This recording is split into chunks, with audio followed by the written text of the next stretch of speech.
ఓం శ్రీకృష్ణ పరబ్రహ్మణే నమః. ఓం శ్రీ పరమాత్మనే నమః. శ్రీమద్భగవద్గీత ఈ ప్రపంచ మానవులందరికీ కూడా గొప్ప సందేశాన్ని అందించింది. అది ద్వాపరయుగంలో చెప్పిన విషయం కావచ్చుగాక, ధర్మక్షేత్రమైన కురుక్షేత్రంలో జరిగినటువంటి యుద్ధంలో అర్జునుడు విషాదంలో పడ్డటువంటి కారణంగా ఆ యుద్ధానికి ముందే అర్జునుడు దుఃఖంలో ఉన్నప్పుడు శ్రీకృష్ణుడు బోధించింది. అంటే విషాదం నుంచి అర్జునుడు తేరుకునేట్టుగా చేసి ధర్మయుద్ధానికి సంసిద్ధుడయ్యేట్టుగా చేసింది భగవద్గీత. బోధించిన వారు కృష్ణ పరమాత్మ. కృష్ణం వందే జగద్గురుం అని నమస్కరించుకుంటాం కృష్ణ పరమాత్మనికి. ఎందుకొరకు అని అంటే నాడైనా నేడైనా రేపైనా గీత మనం ఏ విధంగా జీవించాలో చెప్పింది, ఏ కర్మ చేయాలో చెప్పింది, ఏ మార్గంలో నడవాలో చెప్పింది. జనంలో ఉన్నా ఒంటరిగా ఉన్నా తన ధర్మాన్ని తాను వీడకుండా ఉండాలని చెప్పింది. ఆ కారణంగా విషాదంలో పడ్డ అర్జునుడిని నీవు ధైర్యంగా నిలబడు అని కృష్ణ పరమాత్మ చెప్పారు. అంతేకాకుండా ఆత్మ శాశ్వతం అన్నారు, ధర్మయుద్ధం చేయాల్సిందే అన్నారు. అంతేగాక తాను జ్ఞానయోగానికి సంబంధించి, కర్మయోగానికి సంబంధించి, నిష్కామ కర్మయోగానికి సంబంధించి అనేక విషయాలు చెప్తూ వచ్చారు. ఆ విధంగా ఆత్మ సంయమనంకి సంబంధించి చెబుతూ ఉన్నటువంటి ఘట్టంలో మనం ఉన్నాం. అలాంటి ఆత్మ సంయమ యోగంలో ఉన్నటువంటి అంశాలలో తాను ఆత్మతత్వం తెలిసినవాడు కావాలని చెప్తూ యోగి కావాలి అని అంటున్నారు. అంతేకాకుండా ఎవరికి వాళ్ళే ఉద్ధరించుకోవాలని ఒక గొప్ప విషయాన్ని కృష్ణ పరమాత్మ అర్జునుడికి చెప్తున్నారు.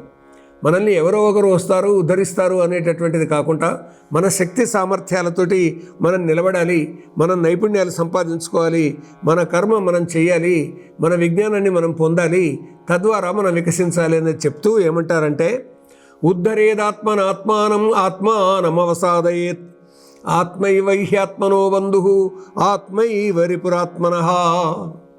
తనను తానే ఉద్ధరించుక ఉండవలయును ఒలదు అధోగతి, ఎందుకంటే తనకు తానే చుట్టమవును శత్రువవును. ఎంత బాగుంది చూడండి. ఎవరికి వాళ్ళే చుట్టం, ఎవరికి వాళ్ళే శత్రువు. తన మనస్సును సరిగ్గా ఉంచుకున్నట్టయితే తన మనస్సే చుట్టం అవుతుంది. తన మనస్సులో రకరకాల ఆలోచనలు వచ్చేసి విపరీతమైనటువంటి కోరికలు పుట్టుకుని వచ్చేసి చెడ్డ పనులు చేసేటటువంటి విధంగా మనల్ని ప్రేరేపిస్తే మన మనస్సు వల్ల మనకు మనమే శత్రువులు అవుతాం. కాబట్టి ఎవరికి వాళ్ళే ఉద్ధరించుకోవాలి. అంటే తప్పు జరిగినా కానీ మంచి జరిగినా కానీ మన ప్రమేయమే అనేటటువంటిది కృష్ణ పరమాత్మ చెబుతూ ఈ విధంగా తనను తాను ఉద్ధరించుకోవాలి. ఉద్ధరేదాత్మనాత్మానం అని ఇంత గట్టిగా చెప్తున్నారండి. అందువైవ ఆత్మైవ హ్యాత్మనో బంధువు, మన ఆత్మనే మనకు బంధువు అవుతుంది, శత్రువు అవుతుంది అంటున్నారు. తల్లి, తండ్రి, గురువు, శాస్త్రం, దైవం వీళ్ళందరూ కూడా దోహదపడతారు మనం ఎదగడానికి, వికసించడానికి.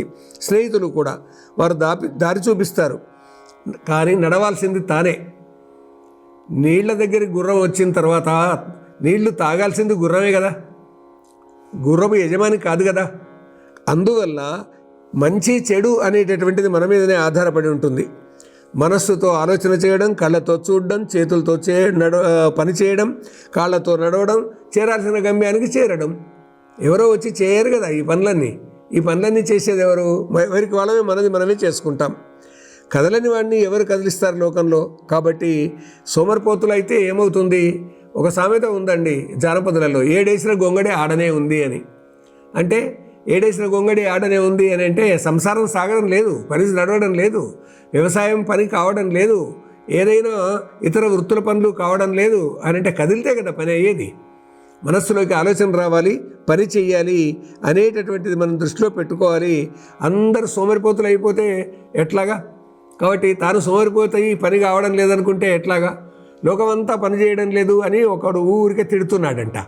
అంటే ఎందుకంటే ఇట్లా అంటున్నాడు అని అనుకుంటే ఏమంటున్నాడంటే, చూడండి ఒక్కరు కూడా నా దిక్కు చూడడం లేదు, నేను ఇక్కడ పడుకొని ఉంటే కుక్క వచ్చి నా మూతి నాకుతుంటే ఒక్కడు కూడా వెళ్ళగొట్టడం లేదు అన్నట్ట. ఇంతకు జరిగింది ఏమిటి అంటే ఎంత సోమరిపోతుందంటే పాయసం తాగి సరిగ్గా పెదవులు కడుక్కోలేదు, నోరు కడుక్కోలేదు, పడుకున్నాడు. అట్లాగే ఆ దారిలో పోతున్నటువంటి కుక్క వచ్చి ఇతని మూతి నాకడం మొదలెట్టింది. ఇతని లోకాన్ని తిడుతున్నాడు. ఈ లోకం ఎంత చెడ్డది, ఒక్కరైనా వచ్చి కుక్కను వెళ్ళగొట్టడం లేదు. అందరూ సోమరిపోతులే ఉన్నారు ప్రపంచంలో. తన మూతి తాను కడుక్కోలేనటువంటి ఇంత పెద్ద సోమరిపోతు తానయ్యుండి లోకమంతా సోమరిపోతులమయమైంది అంటున్నాడు. ఇది చూడండి, కనుకనే కృష్ణ పరమాత్మ చెప్తున్నాడు, నిన్ను నీవే ఉద్ధరించుకోవాలి అనేటటువంటిది. తనను తాను ఉద్ధరించుకోవడానికి తాను నిజమైన యోజకుడు కావాలి అనేటటువంటిది మనకు గొప్ప ఆభాణకమైనటువంటి శ్లోకం ద్వారా తెలుస్తుంది.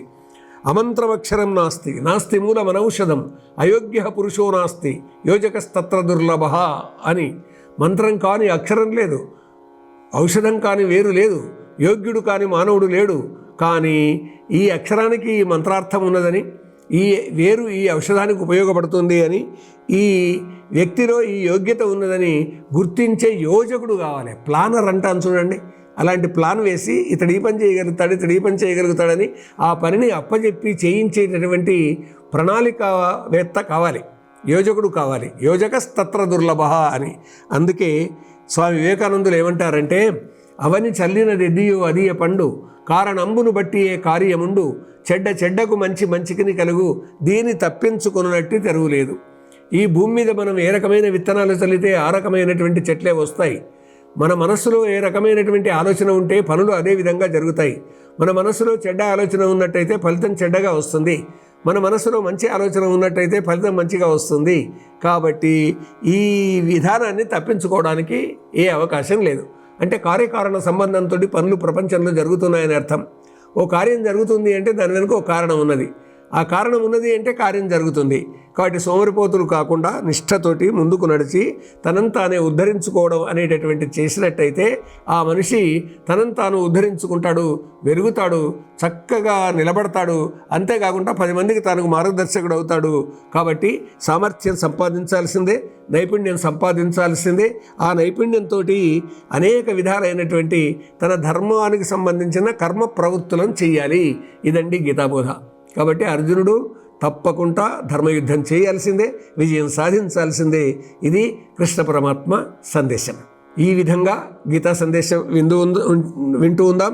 ఎత్ర యోగేశ్వర కృష్ణో ఎత్ర పార్థో ధనుర్ధర తత్ర శ్రీ విజయోభూతి ధ్రువా నీతిర్మతిర్మమ. స్వతంత్ర భక్తి యూట్యూబ్ ఛానల్ ని సపోర్ట్ చేయండి. మీకు ఈ వీడియో నచ్చితే లైక్ చేయండి, మీ స్నేహితులకు శ్రేయాభిలాషులకు షేర్ చేయండి, మీ అభిప్రాయాలను కామెంట్ చేయండి. సబ్స్క్రైబ్ చేయడం మాత్రం మర్చిపోకండి. స్వతంత్ర భక్తి YouTube channel. Please like, share and subscribe.